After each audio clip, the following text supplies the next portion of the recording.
Hola a todos y todas. Bienvenidos al módulo Retos de la Administración Electoral en Bolivia ante la crisis sanitaria. Mi nombre es Fernanda Buril. Yo soy investigadora senior en la Fundación Internacional para Sistemas Electorales en Washington, D.C. y soy la autora principal del manual Cuidando la Salud y las Elecciones. En su original en inglés, Safeguarding Health in Elections. Este manual ya ha sido traducido a 6 idiomas, lo estamos traduciendo a otros idiomas también y lo estamos utilizando en más de 10 países en el momento donde IFES tiene programas. Esta presentación está basada en este manual, es un resumen del manual. Ustedes también tendrán acceso al documento original.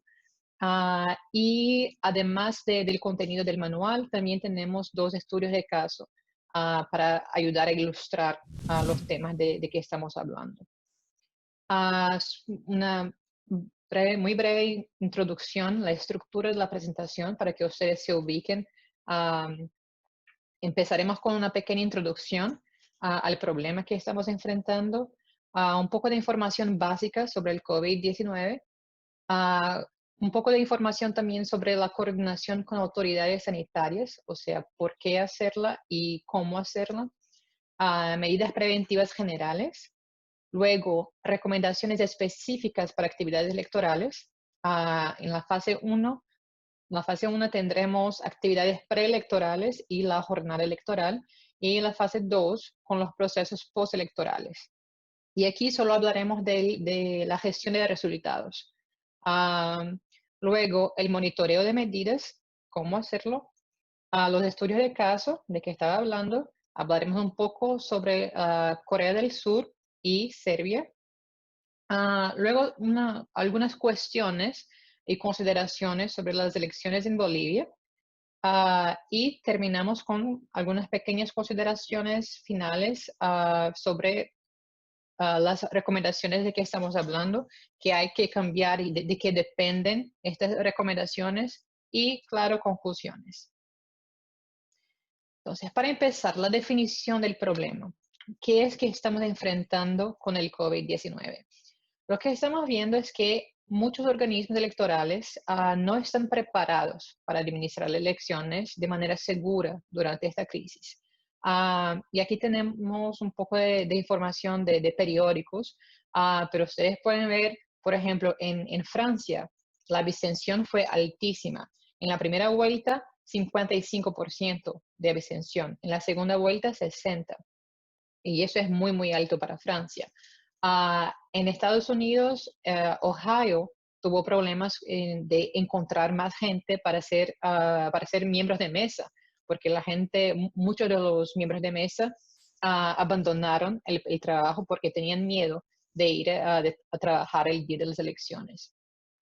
En el estado de Wisconsin también hemos visto que 52 personas que han participado en las elecciones como miembros de mesa o votantes han sido infectadas. Y Irán también con participación electoral muy baja, la más baja desde la revolución islámica.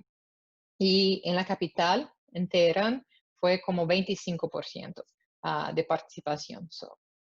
Um, entonces, con todos los problemas que hemos visto, muchos otros países han decidido posponer las elecciones, posponer el calendario electoral. ¿No? Casi 70 países y territorios han pospuesto sus elecciones. Y ustedes pueden acompañar en este sitio web, Election Guide, el número de países y a cada día qué cambios hay en las fechas de las elecciones. Bueno, pero el problema es que posponer elecciones no es una solución definitiva, ¿no? Y también plantea riesgos. Como podemos ver también en estos artículos de periódicos, hay muchos líderes políticos que están usando los estados de emergencia y ah, el aplazamiento del calendario electoral para abusar del poder y provocar una inestabilidad política. Entonces tampoco queremos eso.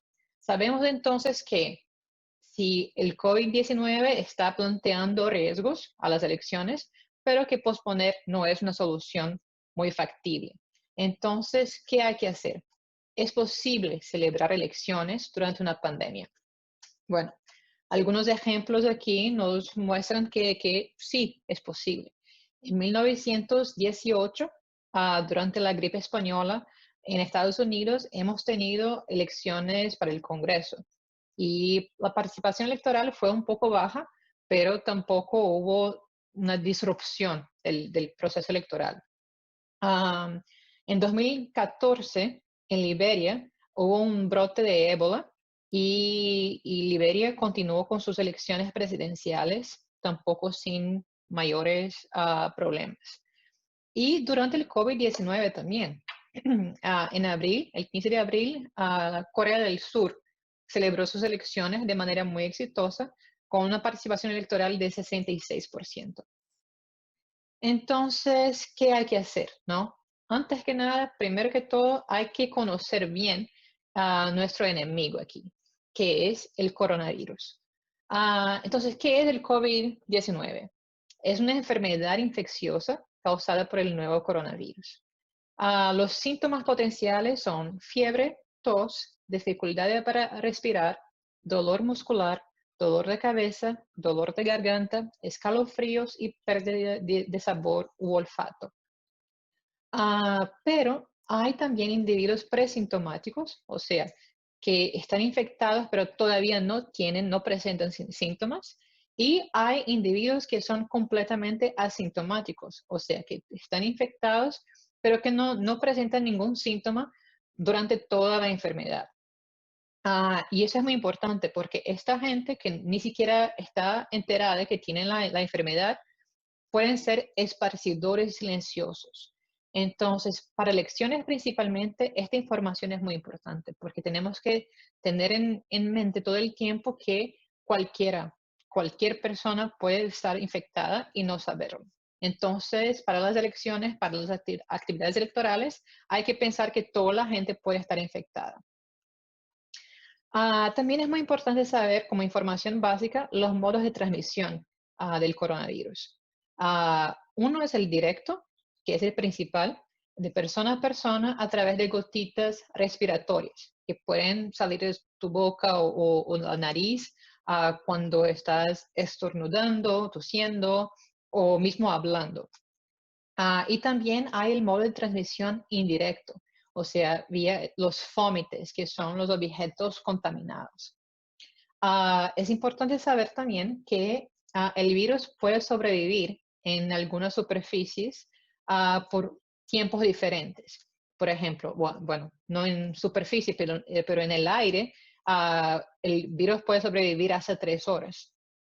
Sobre cobre, hasta 4 horas, cartón, 24 horas, sobre plástico, de 2 a 3 días. No, entonces, por ejemplo, cartón y plástico están muy presentes en elecciones y es necesario saber que la gente puede estar contaminando a estos materiales y el virus se va a quedar ahí por un cierto tiempo. Antes de planear o implementar medidas preventivas, siempre recomendamos que haya una coordinación muy cercana con autoridades sanitarias. ¿Eso por qué o para qué? Bueno, antes que nada hay que obtener y analizar datos pertinentes, ¿no? O sea, el número de casos total, pero también por día, si está subiendo, si está bajando, cómo está la trayectoria de transmisión en el país. Ah, realizar una evaluación conjunta de los riesgos a la salud pública. Y también, finalmente, para desarrollar un plan de mitigación de riesgos con los cambios necesarios a las regulaciones y procedimientos electorales y para comprar el material adicional, por ejemplo, mascarillas o guantes o desinfectante o lo que sea, para proteger a la gente durante estas actividades. Aquí tenemos un gráfico que es para enseñar exactamente por qué, ¿no? ¿Por qué necesitamos estos datos? Y la importancia de tener actividades electorales cuando hay un control sobre el número de casos. Sin medidas de contención, como ustedes pueden ver, la curva puede ir muy alta y sobrepasar la capacidad del sistema de salud. O sea, si hay tanta gente infectada que no hay más espacio, no hay más camas en las unidades de cuidados intensivos, o no hay más ventiladores o respiradores mecánicos para que la gente sea tratada como se debe. Entonces, si esta curva sobrepasa la capacidad del sistema de salud, lo que podemos tener es más muertes. Am, y bueno, con la coordinación con autoridades sanitarias también hay que desarrollar un plan de información al votante, porque como ustedes ya están muy enterados, la legitimidad de una elección no depende solamente del proceso per se, pero también de la percepción de la gente de la legitimidad del proceso. Entonces, los votantes tienen que estar muy bien informados sobre todos los cambios y sobre todas las medidas preventivas que se están tomando para cuidar su salud.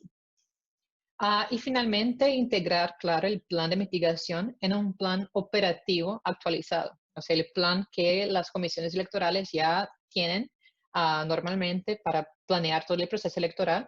Hay que incorporar a este plan las medidas preventivas y todo lo que está involucrado en la implementación de estas medidas. Y aquí finalmente, solo para que ustedes vean, por ejemplo, un ejemplo de República Dominicana que queremos evitar, ¿no? En la República Dominicana, los hospitales y las unidades de cuidado intensivo se estaban acercando al punto de saturación. Y esto pocos días antes de las elecciones del 5 de julio. Entonces, es un escenario que queremos evitar. Bueno, pasando a medidas preventivas generales. La primera cosa, como ustedes habían visto, que el modo de transmisión principal es de persona a persona. Entonces tenemos que prevenir o mitigar el contacto físico de persona a persona. ¿Cómo hacemos esto? Bueno, como ya está muy claro también, está en todos los sitios, el distanciamiento social, ¿no? 1 a 2 metros. 1 metro es lo que dice la Organización Mundial de la Salud. 2 metros es la recomendación de los centros de enfermedad en Estados Unidos. Ah, bueno, entonces depende de país a país, pero por lo menos 1 metro de distanciamiento social sería ideal. La práctica de la higiene respiratoria, ¿y eso qué es? Cubrir la boca y la nariz cuando se está estornudando, tosiendo, hablando mismo y desechar adecuadamente los pañuelos usados, porque pueden estar contaminados. También el uso de equipo de protección personal, como llamamos los EPP. Y eso involucra mascarillas, guantes, ah, todo lo de que puede cubrir tu cuerpo. Y finalmente, la adopción de herramientas y mecanismos remotos. Eso, claro, depende de cada país y del marco legal de cada país. Pero hay países que aceptan, por ejemplo, el empadronamiento electoral en línea o mismo el voto por correo, ¿no? Entonces, dependiendo, claro, del marco legal, es posible adoptar mecanismos remotos que completamente previenen la necesidad de la aglomeración. Ah, y aquí, por ejemplo, tenemos una foto de las elecciones en Kenia en 2017 y como pueden ver, no hay ningún distanciamiento social, ¿no? La gente está muy cercana. La segunda medida preventiva general es la prevención o mitigación de la contaminación de objetos y superficies por individuos infectados. Otra vez con el uso del EPP, con la práctica de higiene respiratoria y la adopción de prácticas que no requieren el contacto físico. No solamente mecanismos remotos aquí, pero también en el día de las elecciones en persona, podemos evitar el contacto físico con objetos y superficies. Por ejemplo, aquí en esta foto tenemos votantes ucranianos tocando cortinas en el centro electoral. Estas cortinas funcionan para garantizar la privacidad y el secreto del voto. Y es normal, que la gente está muy acostumbrada a tenerlas, pero toda la gente, a cada votante tendría que tocar la cortina antes de hacer su voto. Entonces, si las mantenemos por lo menos entreabiertas ya, ah, los votantes podrían evitar el toque. Lo mismo con puertas y ventanas, o sea, si dejamos todo muy abierto, eso también ayuda con la ventilación. Queremos ventilación natural. Si dejamos las puertas abiertas, la gente no tiene que tocar la puerta cada vez. Entonces, es una forma de prevenir o reducir la necesidad del toque. Finalmente, como medida preventiva general, también hay que prevenir o mitigar la exposición de individuos a superficies y objetos contaminados. O sea, no solamente a la contaminación de los objetos, pero también a la exposición a los objetos contaminados. Eso como hacemos, desinfección de manos con agua y jabón o soluciones a base de alcohol al 70%. La gente también hay que evitar tocar la boca, la nariz y los ojos, que son ah, las partes que pueden absorber el virus y infectar a la gente. Desinfección de superficies y objetos utilizados por muchas personas, o sea, las mesas, las sillas, los bolígrafos que se utilizan para llenar las boletas. Todo eso, todo que muchas personas diferentes utilizan, hay que ser desinfectado con frecuencia. Claro, otra vez el uso de EPP y la adopción de mecanismos que no requieren contacto. Hablaremos un poco más sobre eso en las medidas específicas, pero por ejemplo, si hacemos una verificación de la identidad del votante, ¿no? Que no sea necesario que la gente dé el documento de identificación al miembro de mesa, sino solamente mostrarlo. Bueno, entonces en la planificación electoral y de recursos, podemos pasar a este tema. Claro, antes mismo de planificar la elección, si hay una necesidad de posposición, de posponer la fecha de las elecciones porque no hay tiempo para implementar las medidas preventivas, algunas mejores prácticas nos muestran que es mejor que se pueda cumplir con disposiciones legales, agendar elecciones tan luego sea posible. Entonces, agendar a las elecciones, ajustar el plan operativo, como decía antes, incorporar todos los cambios y todas las medidas preventivas al plan operativo, ajustar el calendario y el presupuesto, que es muy importante. En Corea, por ejemplo, fueron millones de dólares adicionales que fueron necesarios para la implementación de medidas preventivas. Entonces, hay que garantizar que el presupuesto esté disponible. Y, claro, comunicar los cambios a los ciudadanos, a los votantes, a los candidatos y a toda la gente que está involucrada en ese proceso para que tengan confianza en el proceso, no solamente en la parte de integridad, pero también de protección de su salud. Para la selección de fechas, como decíamos, hay que considerar la propagación de la enfermedad, la etapa del brote, la capacidad del sistema de salud y la estructura del sistema de salud.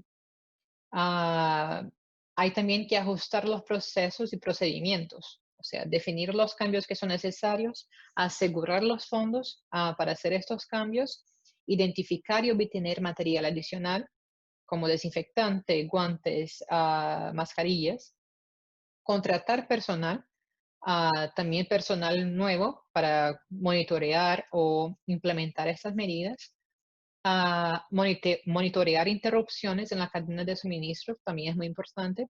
Es un punto que no estamos muy acostumbrados a considerar, pero durante una pandemia, todos los países están buscando los mismos productos, ¿no? Las mascarillas, el desinfectante. Entonces, es posible que no haya la cantidad necesaria.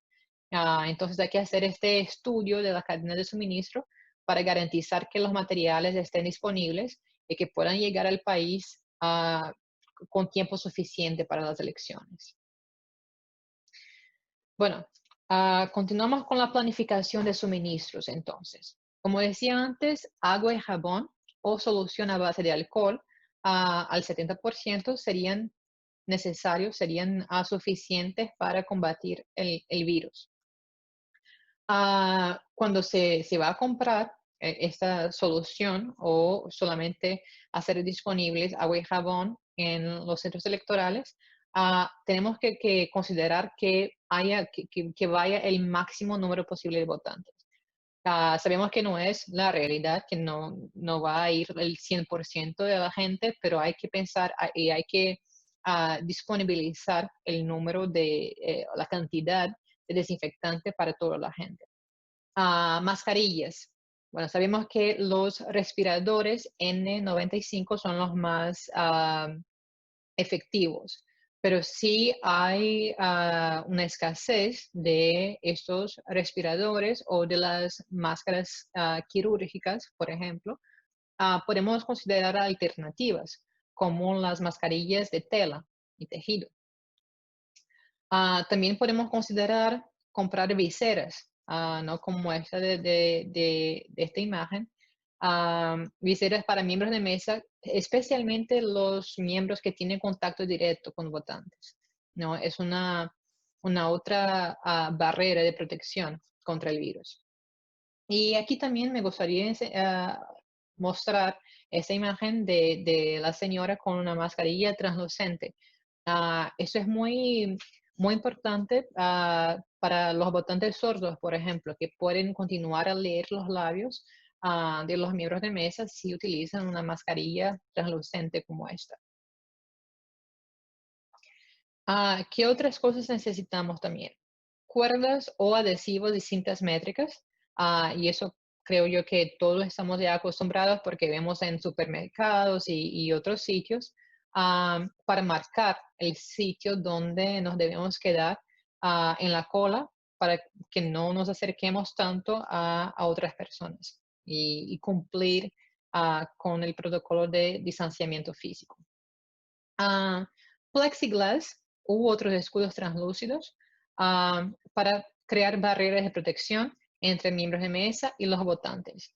Es un poco más complicado también porque son más caros y ni todas las comisiones electorales tendrán el presupuesto para eso, pero es una posibilidad.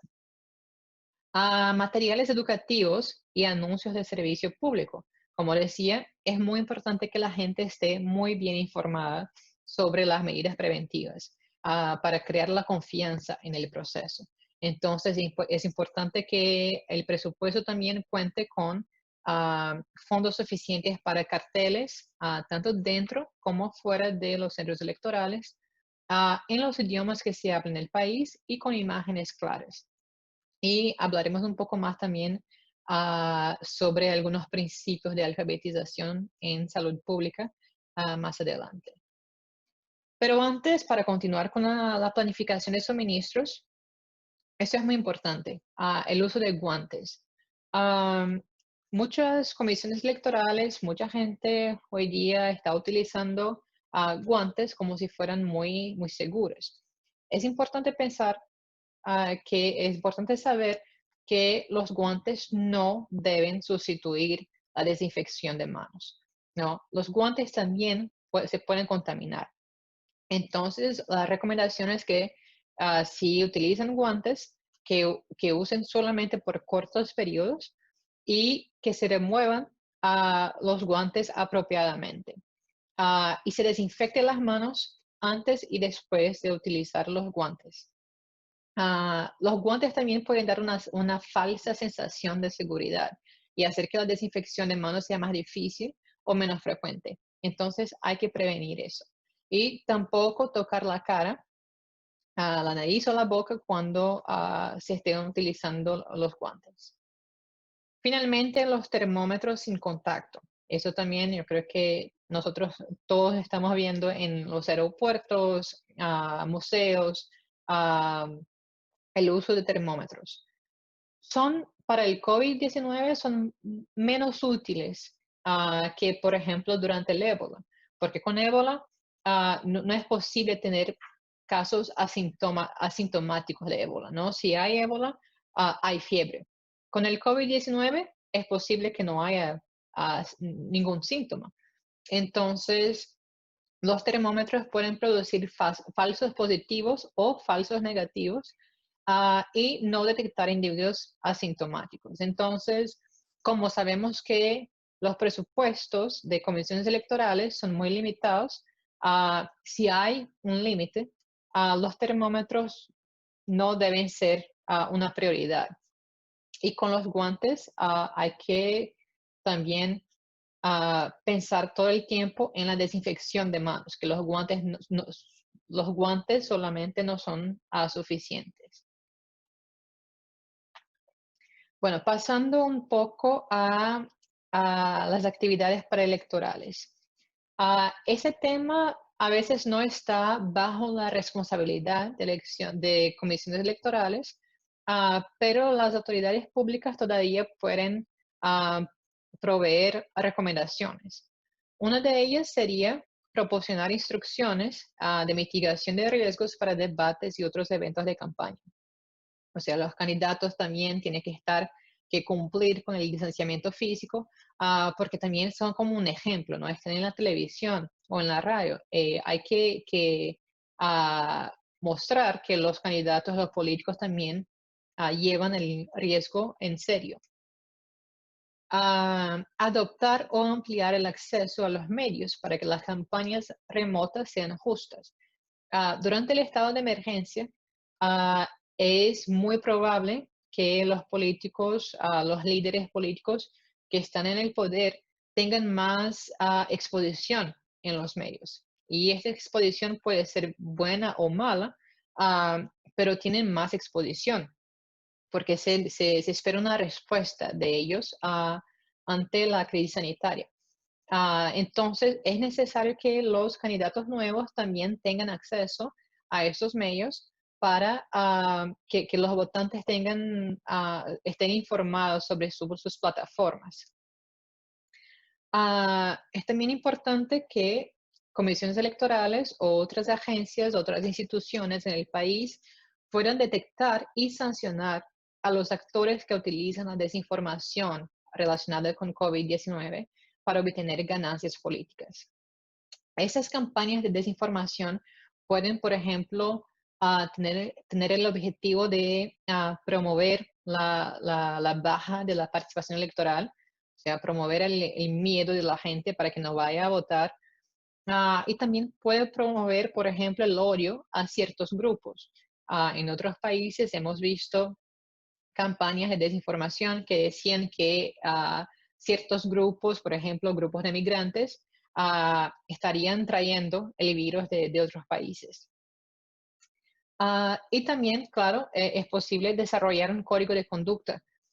Otros países han tenido en años recientes códigos de conducta para los partidos políticos en los medios sociales, por ejemplo. Es posible hacer un código de conducta que incorpore ese tema de desinformación relativa al COVID. Estrategia de comunicación e información al votante. Como decía ya durante otras partes de esta presentación, la comunicación es muy importante. Entonces, hay que pensar principalmente la Comisión Electoral en cómo comunicar toda esta información a los votantes. No solamente sobre el COVID y cómo prevenir la transmisión, pero también cómo votar con los nuevos procedimientos electorales. Y claro que hay que abordar la desinformación y el discurso de odio contra grupos vulnerables o marginados. Aquí están ejemplos de materiales, carteles que hemos hecho. Ah, el primero es solamente para ah, hablar a la gente, a los votantes, sobre el distanciamiento social. Simplemente dice, por favor, mantenga la distancia de 1 metro. Eso está en lengua serbia. El segundo cartel también con algunas medidas preventivas, o sea, la distancia, no tocar a otra gente, no se tocar las manos o abrazar en los centros electorales, para utilizar las mascarillas de manera adecuada, no se tocar la cara y no pasar más tiempo de lo suficiente en los centros electorales. Y finalmente, este tercer cartel es sobre las elecciones en Liberia en 2014, ¿no? También ah, mostrando a la gente, bueno, no tanto, pero la idea aquí sería del distanciamiento de por lo menos 1 metro en la cola. Ah, Más información sobre la parte de comunicación, ¿no? Cómo hacer esta comunicación. Aquí tenemos algunas mejores prácticas en alfabetización en salud. O sea, qué tipo de cartel, qué tipo de material funciona mejor, es más efectivo con los votantes. Antes que nada, hay que pensar cuando se está haciendo el cartel que el número de mensajes en ello tiene que ser limitado. O sea, una idea a la vez y no más de 3 o 4 instrucciones por cartel. Porque si ponemos 5, 6, 10, la gente no la va a leer porque es mucha información y es más difícil de memorizar toda esta información. Entonces, información sencilla y no más de 3 o 4 instrucciones. Hay que poner qué hacer en lugar de qué no hacer. O sea, el mensaje tiene que estar en voz activa y tono positivo. O sea, mantenga la distancia de 1 metro y no se acerque de la gente, ¿no? La selección de palabras, como decía, oraciones cortas, palabras simples o familiares, culturalmente apropiadas. O sea, antes en uno de los primeros slides decía sobre los fómites, ¿no? Como los objetos contaminados. Si utilizamos fómites, ¿cuántas personas van a comprender que estamos hablando de objetos contaminados? Entonces utilizamos objetos contaminados. Y finalmente, la selección de imágenes. O sea, si estamos utilizando imágenes para los carteles, eso está bueno porque hay gente que no puede leer. Entonces, para las imágenes que tengan fuente y tamaño fáciles de leer, que ilustren el comportamiento deseado y que esté en alta resolución para permitir impresiones grandes que sean culturalmente relevantes y sensibles. O sea, aquí ustedes pueden ver otra vez un cartel que utilizamos en Liberia en 2014, votantes negros en una zona rural que era muy común en Liberia durante el brote de ébola. Continuando con actividades preelectorales. Sobre el reclutamiento de miembros de mesa, observadores y otro personal. Bueno, como decía antes con el ejemplo de Ohio, muchos de los miembros de mesa han abandonado sus puestos porque tenían miedo de ir a trabajar el día de elecciones y infectarse. Entonces, hay que reclutar y capacitar a más personal para reemplazar posibles deserciones. Ah, Hay que utilizar plataformas virtuales accesibles para reclutamiento. O sea, que adultos mayores, personas en zonas rurales o personas con discapacidad también puedan utilizar estas plataformas.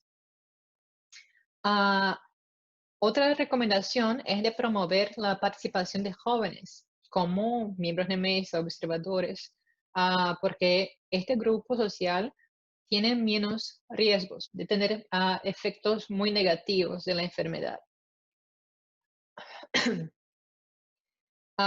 Y finalmente, liberar a los trabajadores de la salud y grupos en riesgo de estas posiciones. O sea, hay países en los cuales el trabajo como miembro de mesa es obligatorio, ¿no? Si es el caso, las comisiones electorales pueden considerar dejar que la gente, los adultos mayores y personas con condiciones médicas, condiciones crónicas, no participen si no se sienten confortables como miembros de mesa o observadores. Sobre la capacitación de los miembros de mesa y observadores. Se puede hacer en línea, ¿no? Utilizando plataformas virtuales, pero como decía antes, las plataformas tienen que ser accesibles para todos los grupos sociales en áreas urbanas y rurales. Y también es importante que se aseguren que la gente está completando el curso y está internalizando el conocimiento, porque con cursos en línea es posible que la gente diga que lo completó y no lo completa. Pero es muy importante que el conocimiento esté internalizado, porque la gente tiene que utilizar el EPP de manera correcta, tiene que asegurar la implementación de medidas preventivas. Entonces, es muy importante que haya una garantización de la finalización exitosa de este curso de capacitación. Entonces, por ejemplo, poner formularios o pruebas al final del curso para asegurarse que la gente, de hecho, ha terminado el curso. Si la capacitación es hecha en persona, como otras actividades electorales, hay que pensar en las medidas preventivas generales, o sea, los lugares de capacitación tienen que ser grandes lo suficiente para permitir el distanciamiento social. Ah, hay que ah, hay que proveer materiales para la desinfección de manos, hay que incorporar la información sobre el COVID-19 en el material y también, claro, incorporar los nuevos procedimientos y las nuevas medidas al material que va a ser utilizado por los miembros de mesa. Bueno, aquí pasamos a las recomendaciones o consideraciones para la jornada electoral, pero también que son útiles para el empadronamiento electoral o el registro de candidatos. El primero es la ubicación de los centros electorales o de otras instalaciones para el empadronamiento o registro. O sea, estos centros tienen que permitir la distancia física de por lo menos 1 metro. Si posible, que pongamos esos sitios en lugares lejos de grupos de riesgo. Por ejemplo, de lugares donde residen los adultos mayores o hospitales donde está la gente enferma que tiene una inmunidad más baja al COVID. Si posible también es recomendable que los centros electorales tengan ventilación natural, o sea, muchas ventanas, muchas puertas y que dejemos todo muy abierto. La disposición de mesas y sillas, claro, respetando la distancia. Y también, si posible, es recomendable remover los objetos innecesarios. Sobre el número de votantes, la recomendación es reducir el número de personas en el mismo lugar a la vez. Y eso se puede hacer, por ejemplo, ampliando el número de días para el proceso, para el voto o para el empadronamiento, y también asignando grupos a horas específicas. Por ejemplo, a la gente con un apellido que empiece con la letra A o B, que venga de las 7 a las 9 o de las 9 a las 10. Y finalmente, es también recomendable tener un control de colas y crear protocolos de entrada y salida. O sea, uno de los miembros de mesa se queda ahí en la puerta del centro electoral para controlar cuántas personas entran al centro y para que antes que entren desinfecten sus manos y al final, al salir, desinfecten sus manos otra vez.